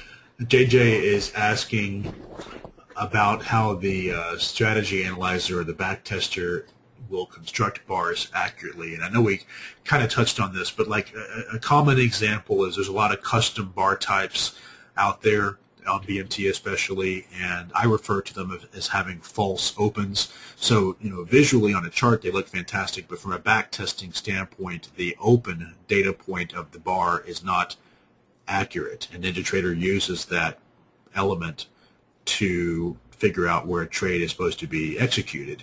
So isn't that all going to be solved now with the new thing that you showed us where we have down to 1 tick resolution? Am I right or wrong on that? I can't answer that. I don't know. Okay. Only because at that level of product specification, I didn't get into that specific detail, so I don't know. Just not because I don't want to tell you, I just don't know. Okay. Theo asking, are there any changes or improvements to the strategy wizard, so the programming wizard? Yes, good question. So let me pull this up. Give me a sec. So this is what the NinjaScript editor, these black boxes you see on the screen are just placeholders for future images, so don't take this and go, wow, that's ugly. So the wizard looks like this. It's going to change just slightly. There's some changes we already made to it. But this wizard will be the same, more or less, the same entry point, whether it's a strategy, an indicator, a column, or some other object that you might code. And so it's somewhat similar to NinjaTrader 7. We've added some more, ability to add more properties. You can define some more properties up front. You can add data.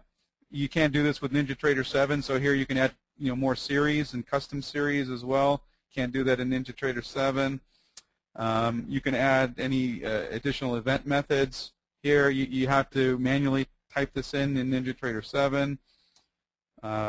Here's where you add your input parameters, your plots and lines, and excuse me. And so with the strategy wizard, will look more or less the same. And this is what I'm calling really more of a skeleton wizard. So you rip through this, and it creates a code skeleton for which you can then manually program. In addition to that, and it's unclear yet if this will be released in time with NinjaTrader 8 production, or if it would be a dot release after that. But we are going to have a completely new strategy. I guess we'll call it wizard, because this is really the wizard now.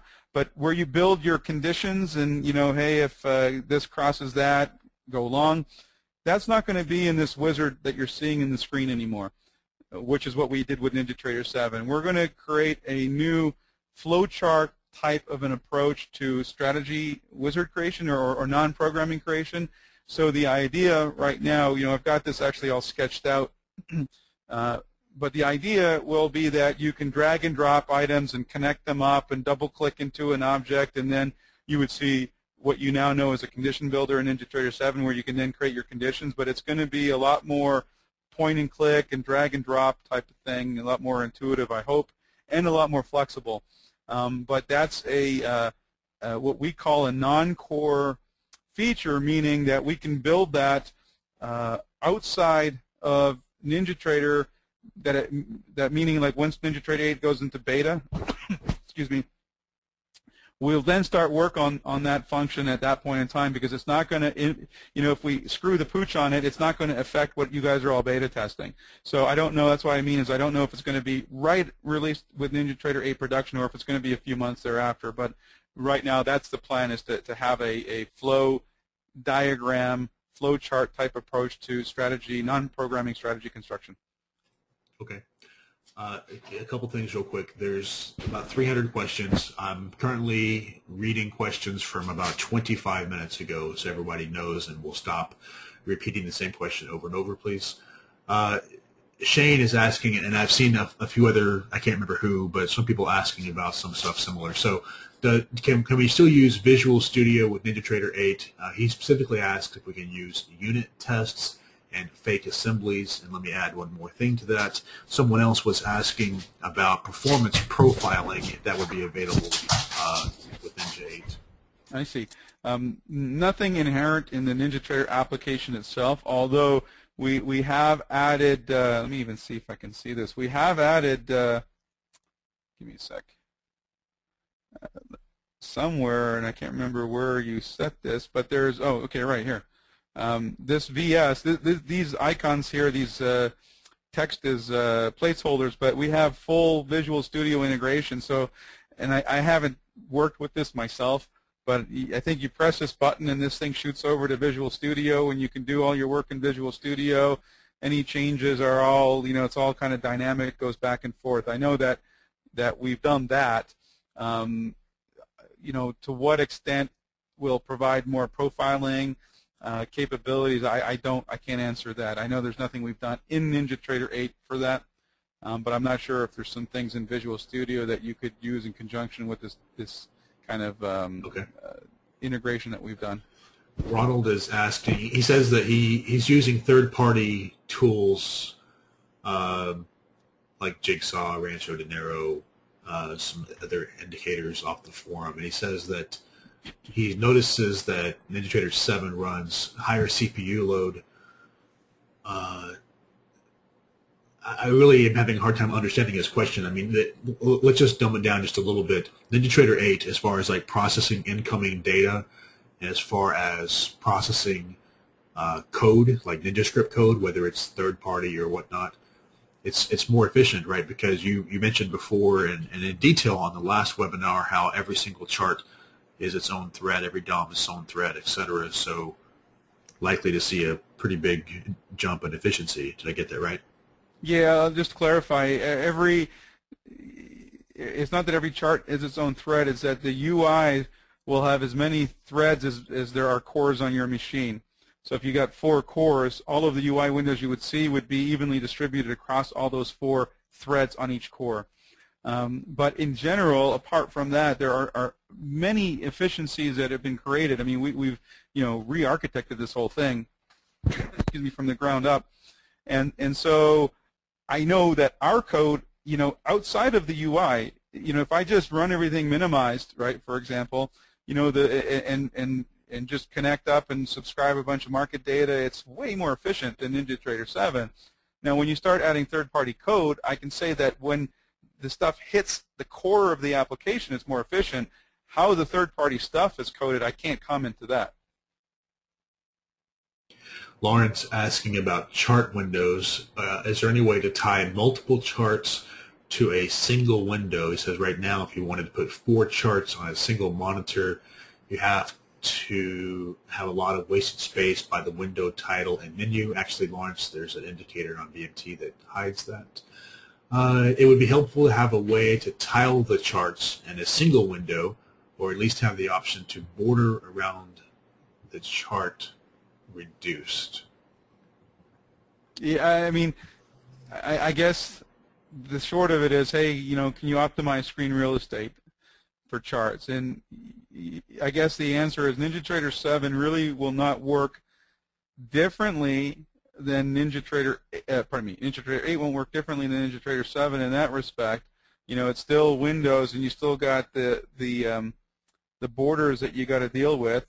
In actuality, you probably will have even a little, and I hate to say this, but there's some extra space taken up by these tabs, right? Which we didn't have in NinjaTrader 7. So to some degree, you're getting less space. I know that's not the salesman thing for me to say, but it's just a reality of having some tabs there. But we'll see what neat little widgets people come up with. Like Mike just said, there is an indicator out there, if not a few, that will suppress or hide the toolbar up there, or the toolbar. But here's what we have done with NinjaTrader 8 charts is and you can see this here actually in the editor. Instead of having the caption bar, which is where all these icons are right now, all blank, and then a toolbar underneath that, which is what the NinjaTrader 7 charts look like, we've moved the icons into the caption bar. That's definitely a very anti-Windows standard thing to do, right? Like if you look at my Adobe PDF in the background, you see you get the title bar, the menu, caption bar, the menu, and the toolbar. So we are doing things to optimize the space, because we know as traders we want as much space as possible. So I can give you that much. Okay, and just so everyone's on the same page, currently asking questions from about 30 minutes ago. So please, guys, stop repeating the question over and over. Some of you have typed it in 20 times. Sinead is asking about trading options. I see. Okay. The answer, I guess, I can't say yes, I can't say no right now. There's a chance we might have options, but I just don't know if that, I guess I can't answer that right now. I don't want to sound that, yeah. David wants to know if an external data feed connection is still supported in NT8 like it is in NT7. Ah, good question. Let me check. I want to say no. Yeah, I want to say no, but I don't recall. Oh, no, here it is. My apologies. Yes. Okay. I remember I was thinking I was going to kick that out, but I guess we still have it there. Oz is asking if there's going to be more Forex brokers added to NT8 and the capability for users to code connections to brokers, which NT doesn't support out of the box.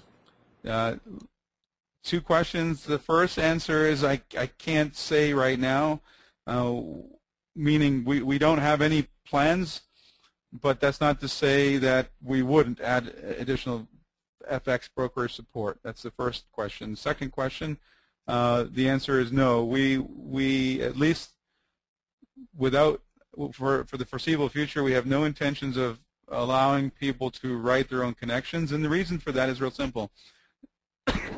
Sorry, guys, is we really strategically align ourselves with brokerage partners, and we don't open up to anybody. We get asked all the time by brokerages who want us to support them, and we just don't do that. That's not how we run the business. So we do like to have control over the brokerage outlets that we provide for many different reasons.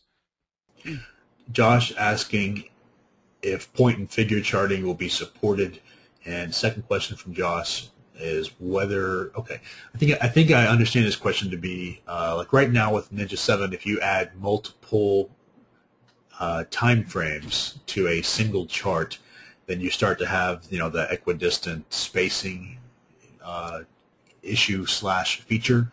Any changes to the way that works with Ninja 8? And I don't know yet. Okay. I know that's on our list. And point and but figure? Point and figure we support with NinjaTrader 7. I was thinking that too. Okay. Yeah. I don't use it, so I wasn't sure. So the answer is yes. Yeah. Okay. 64-bit version as well as 32-bit version. I think you covered that last time. The answer was yes, right? That's correct. And are you going to support the eSignal 64-bit connector? I want to say yes, because we, with NinjaTrader 8, it was pretty mandatory that we went to all of our connection providers and said, we need 64-bit support, and so I think everything's 64-bit. Okay. So yes. I'm now coming up to where a lot of people were asking about release date, which we already covered, so I'm skipping a lot of these questions. Sorry, so many of these have already been answered. Is there a sort of mosaic window for displaying multiple charts? Multiple charts, a mosaic window? I guess the answer would be likely not. If you mean if you really mean a chart, then yeah, I guess the answer is no, like little mini charts. Right, that's what I was picturing. Okay. We are working on, and this is completely work in progress. Right now, we're calling it FX board. When I say work in progress, here you go. That's work in progress. But this is like your Forex tiles. Right. Gotcha. But we've got some. Let's see if that. This is kind of neat. Can you guys see that? Yeah. Oh, okay. I don't know. I think that's kind of neat. That's the stuff you can do with WPF. So this is evolving right now. We actually are pretty deep into product specification of this, and this is just kind of I don't want to call it a prototype because it's really not that. It's more of a wireframe kind of thing, just to check out different behaviors. But right. This is probably the closest thing we're going to have to some sort of a tiled mosaic type thing. Okay. I'm seeing more questions about hiding the title bar, menu bar, etc. That's already, you can do that right now with Ninja 7 through the use of third-party NinjaScript. Some of that is on BMT, and I imagine it will be on NT8. Let's see. When can I beta test NinjaTrader 8? Sometime this year.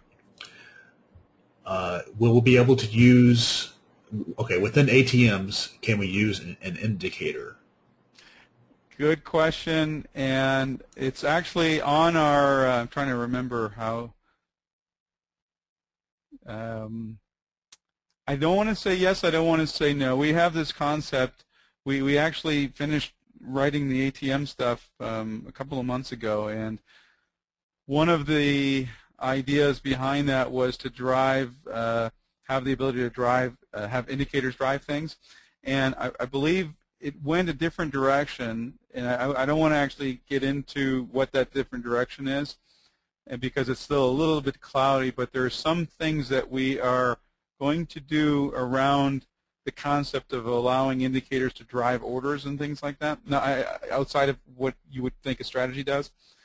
And I don't know if that's something that would make it to NinjaTrader 8. It's supposed to, but it's one of those things that is expendable because it's not something that people would be missing, for example. And I guess that's as much as I can say about that right now because it's still a little bit fuzzy in my head, and also I guess I don't want to say things that otherwise might change or what have you. Ben is asking about the strategy analyzer. He says that there's little things like right now, Ninja 7, if you look at the monthly profit, it's 30 times the average daily profit when there's only 22 trading days. Mm-hmm. Will that be corrected, he says? Ben, send an email to support, attention to Josh, outline the problem.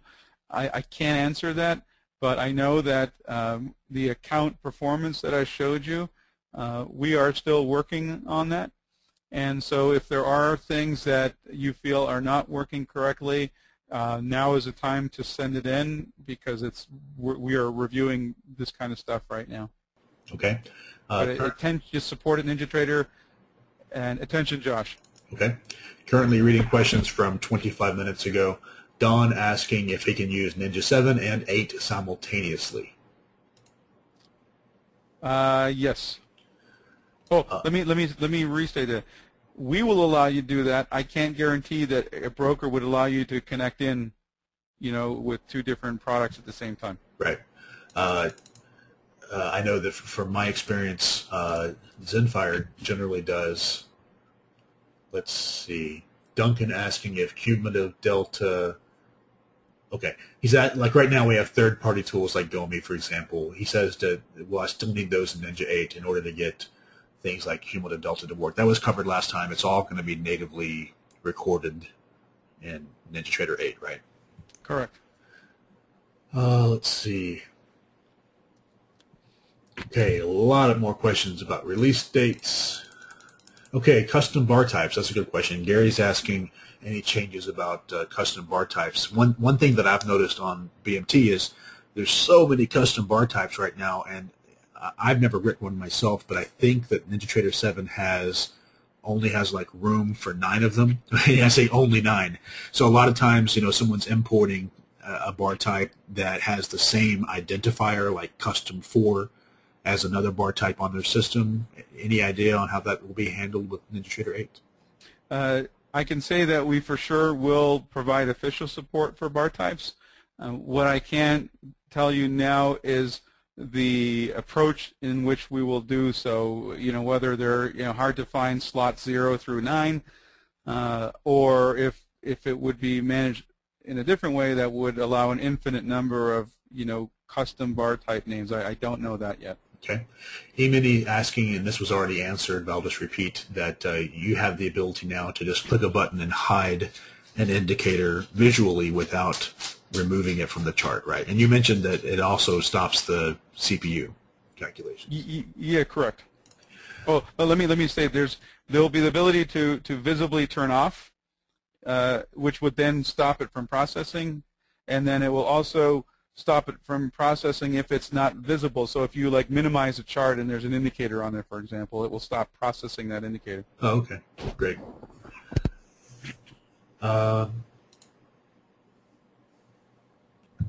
Okay, Chris asking if you're normalizing the open, high, low close, and time data series in NinjaScript between strategies and indicators. He's listing an example as one C# interface that shares properties and functions that are common to both. Okay, yeah, I don't. Yeah, Chris, that might be better on the thread, so we can get more info. I don't understand, unless maybe Ray does. I think I probably punt on that one. Okay. To the forum. Okay, we've already answered a lot of these. Let's see. Hey, how many more questions have we got there, Mike? I don't know. I know that we've got over 300 questions total. I'm currently reading questions from 24 minutes ago, so I don't have a Okay. count, but it's still multiple pages off my screen. And we still have a lot of people here too? Uh, about half, so still about 160 people. Okay. Well, thanks for sticking around. I mean, it's already almost 2 hours, so. Let's see. We have Brian saying he wants to be able to resize the DOM. I see. Yeah, we likely will allow you to do that. Okay. Oz says he's making a comment that NinjaTrader 8 is taking too long. Okay. Yeah. Let's see. I think everybody wants it sooner. That's always the case. As do I. Good things come to those who wait. Yeah, and guys, if you did not watch the first webinar, a lot more detail was spent on the actual underlying framework and Ray, did we use the word rewrite? Is it safe to call it a rewrite? Yeah, I mean, you could call it that. It's not like we started with a blank canvas. It's re-architect, and we took what we've learned and moved stuff over and tweaked and rewrote here, borrowed here. Right. Okay. Okay. More requests for ATMs to use indicators. Okay. We're moving along now because a lot of these questions have already been answered.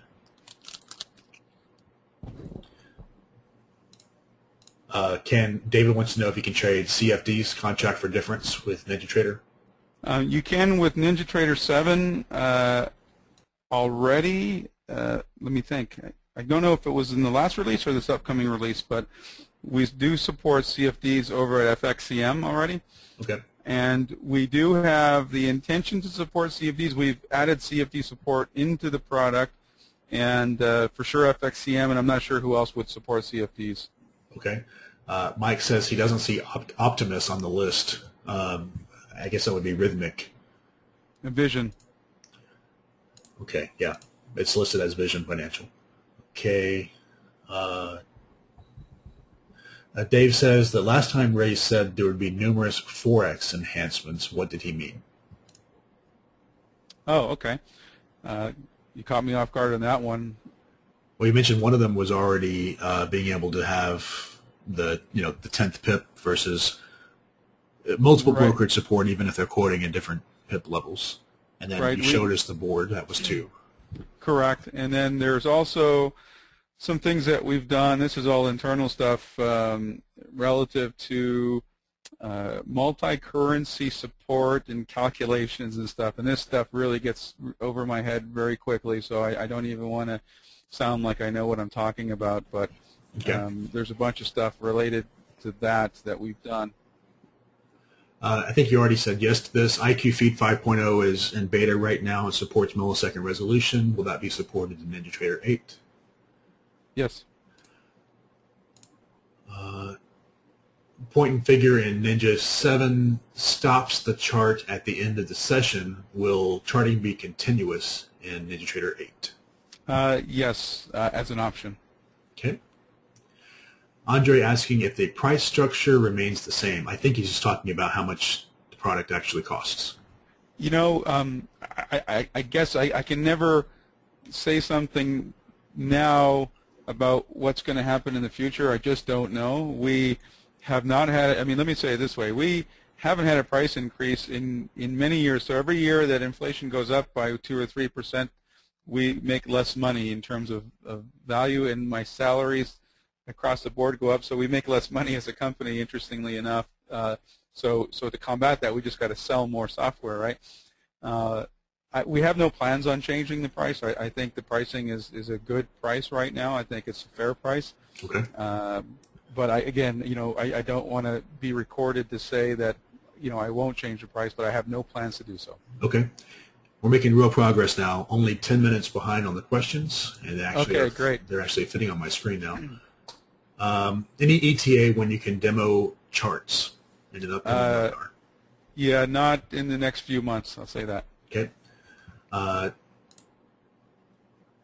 Joe wants to know if he can add an ATM to an existing position. Oh, yeah, good question. That is something that we added into our product specification, and assuming they added it in like they're supposed to, then yes. I haven't personally seen it, so that's why I am kind of tentatively saying yes, but it's supposed to be in there. Okay. Joe asking if he can link more windows together than the current limit of 7.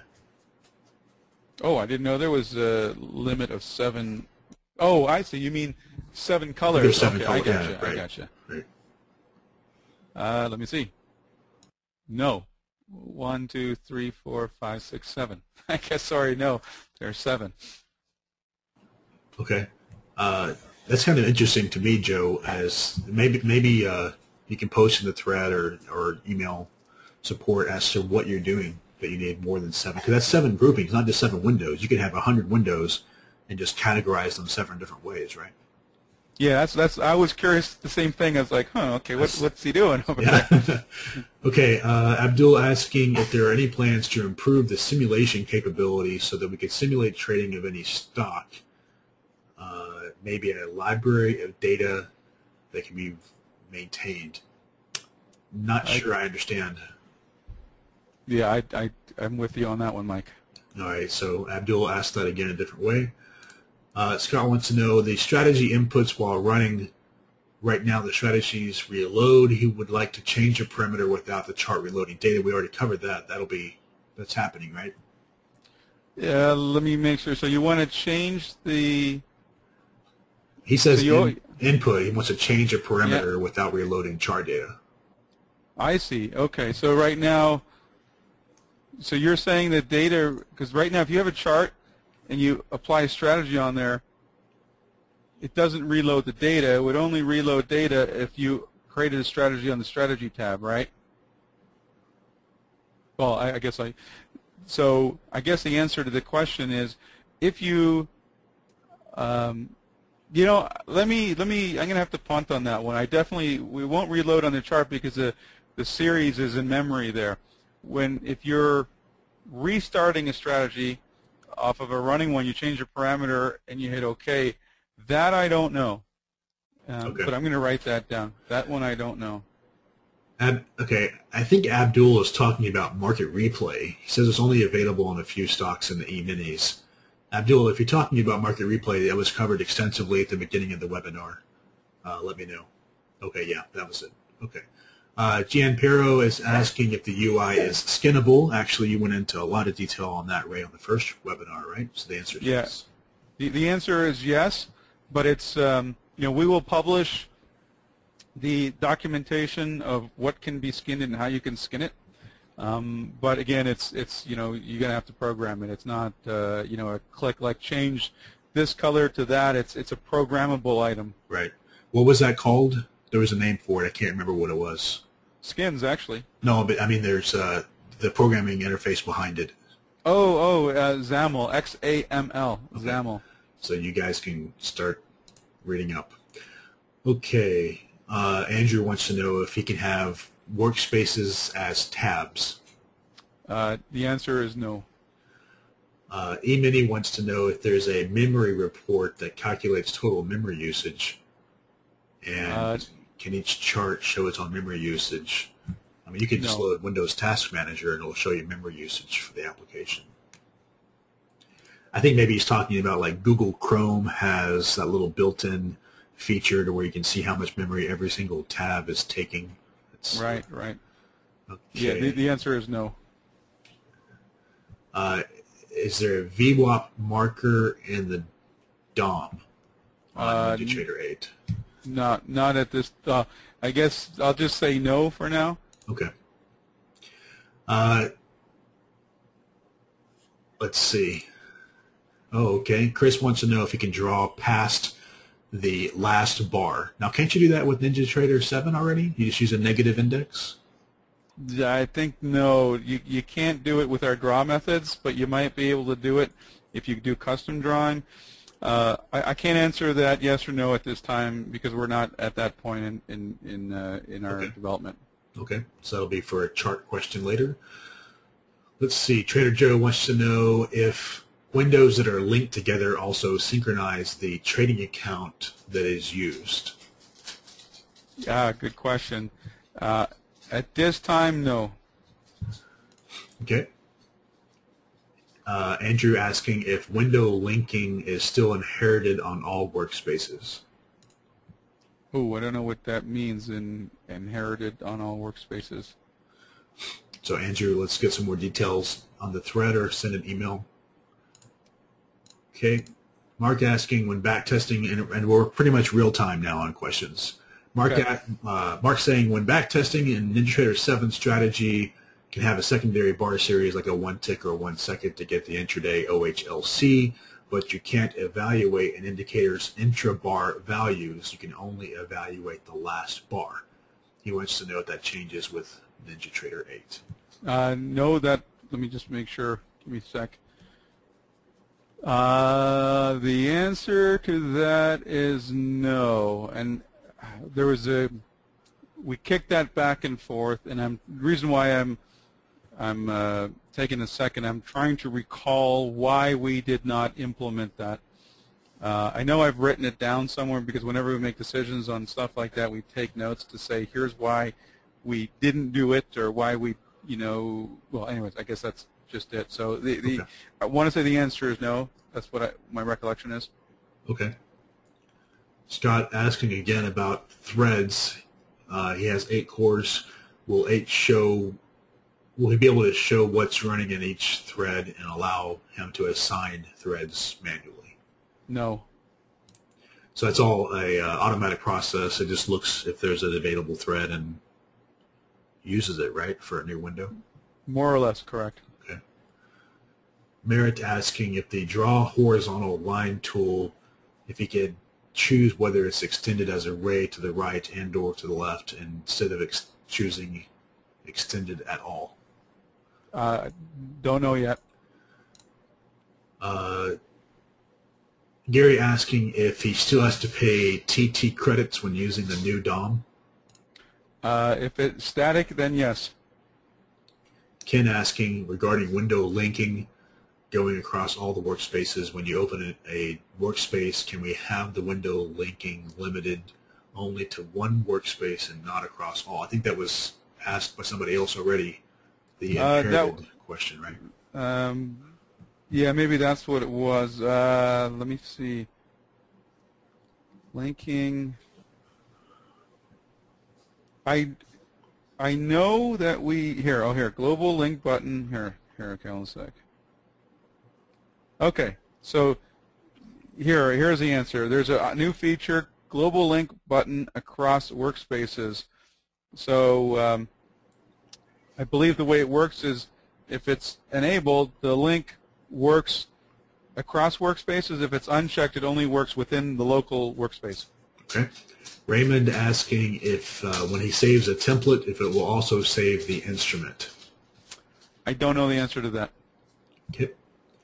I suspect not, but Ken, I mean, basically all the charting stuff is not decided yet. yeah, I mean, I was just going to bring that up. I mean, pretty much, yeah, the charts, the DOM, any questions on those, as much as, I appreciate you guys asking them, it'd probably be better served to ask them, later on. Okay. Just because it's still a moving target, that's why. Sure. Ken asking if we can have the chart show which template it was. Okay, we already covered that. So like right now with NinjaTrader 7, I've seen people that just have an indicator called label that shows like text on the chart. And then whenever you save your template, then now you have like a name for your chart, right? And I think that you answered that before, that you can name the tab, the label for the tab down at the bottom would be able to maybe have the template listed. Correct. Okay. So guys, we're at 2 hours. We actually only have a couple questions left, so I think this might be a good stopping point coming up here. Mark asking when he's launching a strategy, or will he be able to launch a strategy directly from Market Analyzer? No. Trader Joe asking, will NinjaTrader 8 offer new areas of custom programmable with NinjaScript? Okay, he's talking about custom drawing code. Yes, I guess just general comment is you will have more access to, or deeper access to, our framework that's officially supported, and more wider access to creating custom objects, whether it's drawing objects, drawing tools, indicators, columns, fitness functions, just to name things that come up the top of my head. Okay. As far as like draw dot, draw line, draw text, any comments on any of those that are being changed or improved? Yeah, that's what I meant by draw objects. Like. Gotcha. Let's see. Actually, the last question on my screen, Jeff says, it seems like the NT7 beta took about a year. Do you think, okay, we already covered that your only time frame that you're saying right now is by the end of this year? Yes, and I can just speak real quick. Yeah, NinjaTrader 7 beta took a year. I would hope that NinjaTrader 8 beta would be nowhere near that. And there's really a different process. NinjaTrader 7, was at the tail end of our, kind of the product life cycle. So, for those of you guys who can appreciate coding, every iteration, every version you do, things become less manageable. That's just, product software development life cycle. And so it went through a longer beta cycle. With NinjaTrader 8, it's more new, rewritten. We have more people in our QA team. We have more unit tests written. We have more automation in our testing. So I would expect that the beta cycle should be a lot quicker. I would not want to tell you how long. I just don't know. But I would expect that stability, quality of software would be improved. So. Okay. I'm just so I guess that's it, right, Mike? Yeah, I'm just very quickly reading through the webinar thread just to make sure that those questions were already asked, and I think that every single one of them were asked and answered. So, Ray, with that, I very much appreciate you coming back and sharing so much about NinjaTrader 8, especially when you're rather sick. I really appreciate your time, and especially answering 362 questions. So, guys, I know that there's always more questions, there's always more feedback. So, Ray, did you say the best way was just to email support@ninjatrader.com? Yes, and actually, good point. If I could ask, I probably should have said this at the beginning. We would appreciate if you could, provide feedback is great. We'll take it, but any questions specific to NinjaTrader 8, if you could not send those through, because the majority of my customer-facing operations are not educated on what's going on with NinjaTrader 8. And it would be rather difficult for myself and my two product managers to have to deal with a lot of incoming NinjaTrader 8 questions, especially when they're, still moving targets. So I'm happy. I think we already have something on the books, right, Mike, to come back in a couple of months. Yes. In which case, I'm happy to answer another 350 questions. I'd love to do it. I appreciate them all. So if I could just ask you guys to defer those questions, that would help us be able to get the product to you quicker. Right. Okay. Well, thanks, guys. And again, thanks, Ray, very much. I will be posting the recording for this webinar on BMT sometime tomorrow. And one more time, I want to mention that a lot of stuff was also covered in the first webinar. So I'll try to remember to post a link to that also if you haven't already watched it. You should watch both. All right, guys. Ray, I hope you feel better. And hey, thank you. I'll see you back soon. Talk to you later. Thanks again, everybody. Thanks. Bye.